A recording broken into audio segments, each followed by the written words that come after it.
శ్రీమాత్రే నమ. జయ గురు దత్తాత్రేయ నమ.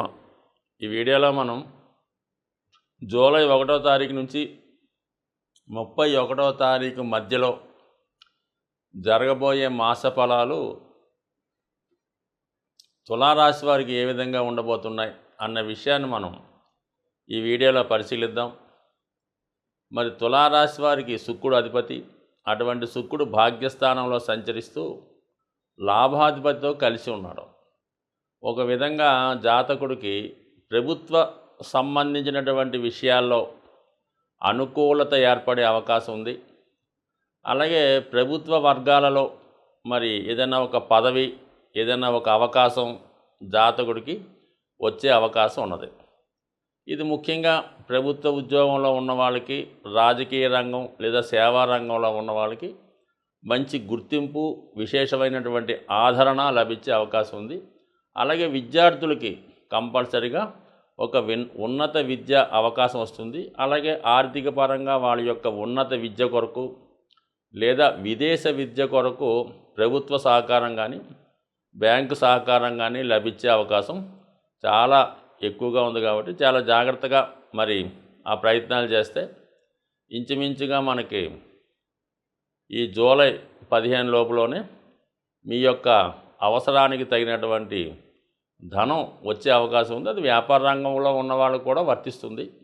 అయితే మరి జూలై 15 తర్వాత దశమ స్థానంలోకి మారుతున్నటువంటి రవి దిగ్బలుడై ఈ రాశిలో ఉన్నటువంటి అధికారులకి ఇంకా అధికార హోదా పెరుగుతుంది, బాధ్యతలు పెరుగుతాయి.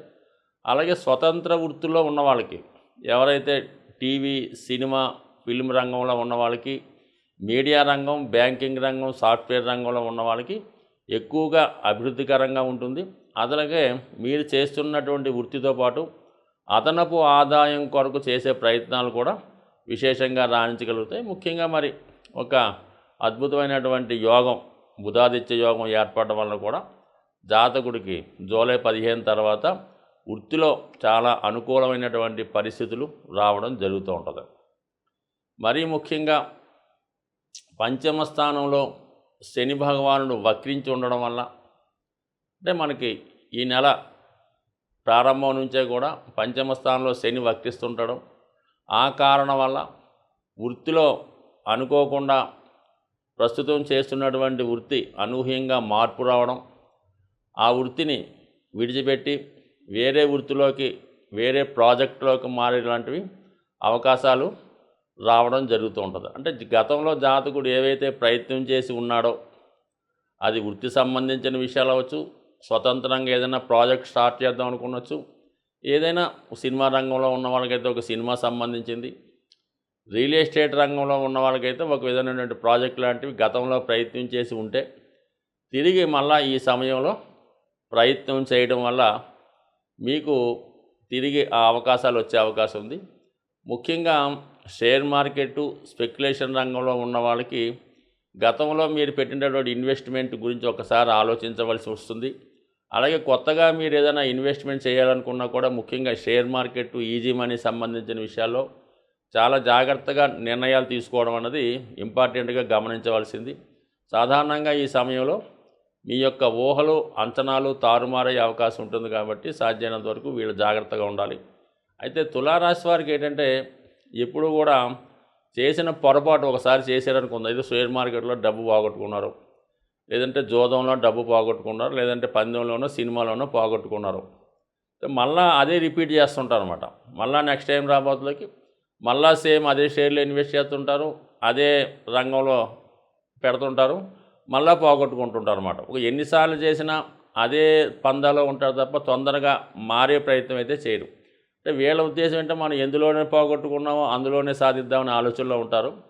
అయితే చివరికి సాధిస్తారు, కానీ మొత్తం అంతా అయిపోయిన తర్వాత ఏదో లక్షల్లో పోగొట్టుకొని వందల్లో సంపాదించినట్టు ఉంటుంది. కాబట్టి మరి సాధ్యమైనంత వరకు మీకు ఒక రంగం రాణించలేదన్నప్పుడు అది ఫస్ట్ సారే మీకు అర్థమవుతూ ఉంటుంది, ఇది మనకు లాభం లేదు, ఇందులోకి మనం వెళ్ళకూడదు అని మానేస్తే తప్ప తిరిగి మళ్ళీ అదే చేసిన పొరపాటే మళ్ళీ చేస్తుంటే 100% నష్టపోయి మరి ఈ విధంగా ఇబ్బంది పడే అవకాశం ఉంటుంది.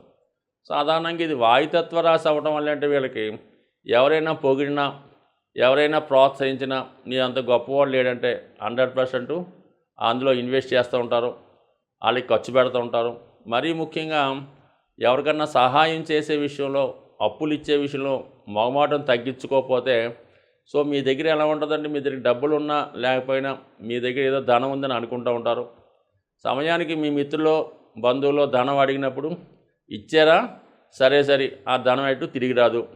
ఇవ్వలేదనుకోండి, మీ మీద దుష్ప్రచారం చేయడం, మీరు పూర్తిగా దివాలా తీసేరనుకోవడం, కనీసం 10,000 కూడా ఇచ్చే స్థితిలో వ్యక్తి లేడని మిమ్మల్ని అన్పాపులర్ చేసి మీ యొక్క పతనానికి ఆ విధంగా కారణమవుతుంటారు. ఇచ్చిన పొరపాటే, ఇవ్వకపోయినా పొరపాటు కాబట్టి జాగ్రత్తగా కామ్గా ఉంటూ గుట్టుగా వ్యవహారం చేసుకోవడం మంచిది.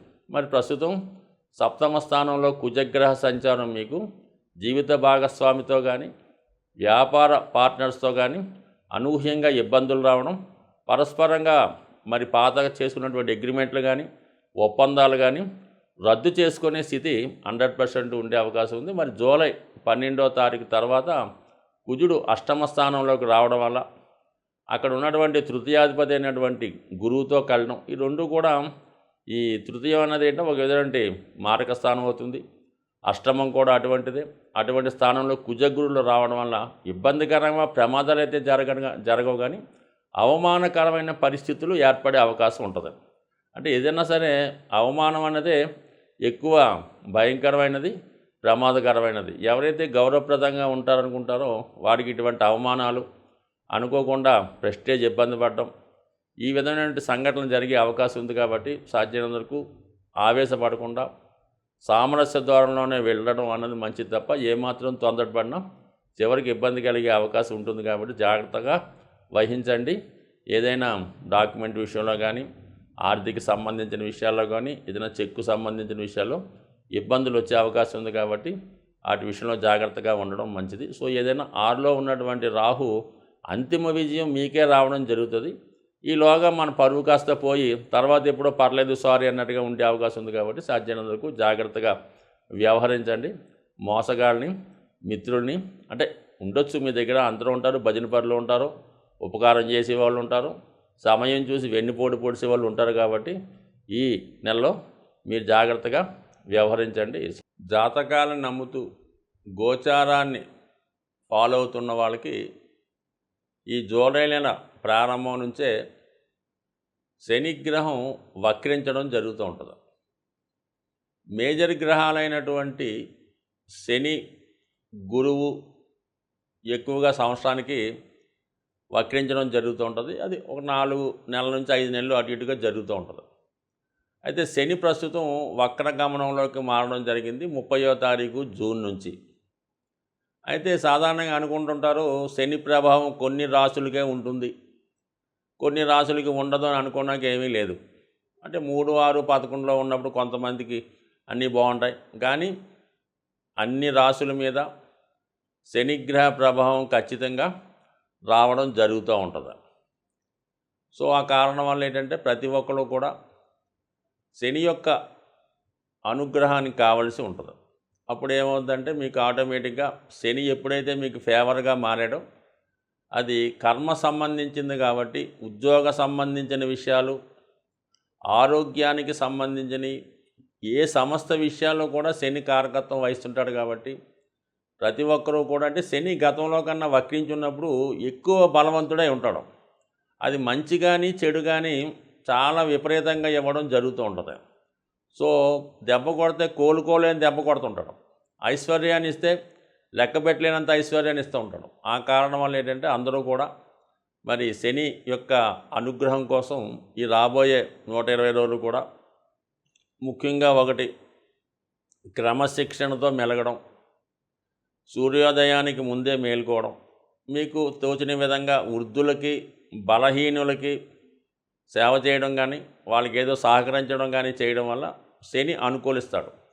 అంటే ఈ విధంగా శని అనుకూలించడం వల్ల ఏ రాశి, ఏ లగ్నం సంబంధం లేకుండా శని అనుగ్రహానికి పాత్రలైతే ఇప్పుడు గతంలో ఇచ్చిన దానికన్నా ఎక్కువ ఫలితాన్ని శని భగవానుడు ఇస్తాడు. కాబట్టి సాధ్యమైనంత వరకు మరి ఇప్పుడు రాబోయే కూడా మరి ఆషాఢ మాసం అవనివ్వండి, భాద్రపద మాసం, ఇవన్నీ కూడా మంచి రోజులు కాబట్టి ఒక భక్తి మార్గంలో మంచి మార్గంలో వెళ్ళడం వల్ల మీలో ఉన్నటువంటి దుష్కర్మల్ని చెడుల్ని శని దాన్ని నిర్మూలించే కార్యక్రమంలో ఉంటాడు. వక్రించి ఉన్నాడు కదా, ప్రతి ఒక్కరిని కూడా చాలా వాళ్ళు బూజు దులిపి శుభ్రం చేసే ప్రయత్నం చేస్తూ ఉంటాడు. మరి దానికి మీరు సిద్ధంగా ఉంటే ఏ రాశి వారైనా తొందరలోనే సంస్కరించబడి మంచి మార్గంలో నడుస్తూ తొందరలోనే లైఫ్లో సెటిల్ అయ్యే ప్రయత్నం జరుగుతుంటుంది. కాబట్టి ప్రతి ఒక్కరు కూడా మరి నిజాయితీగా వ్యవహరిస్తూ మరి అందరికీ కూడా మంచిగా ఉంటూ సహాయం చేస్తే 100% ప్రతి ఒక్కరి జీవితాలు కూడా మారే అవకాశం ఉంటుంది. స్వస్తి.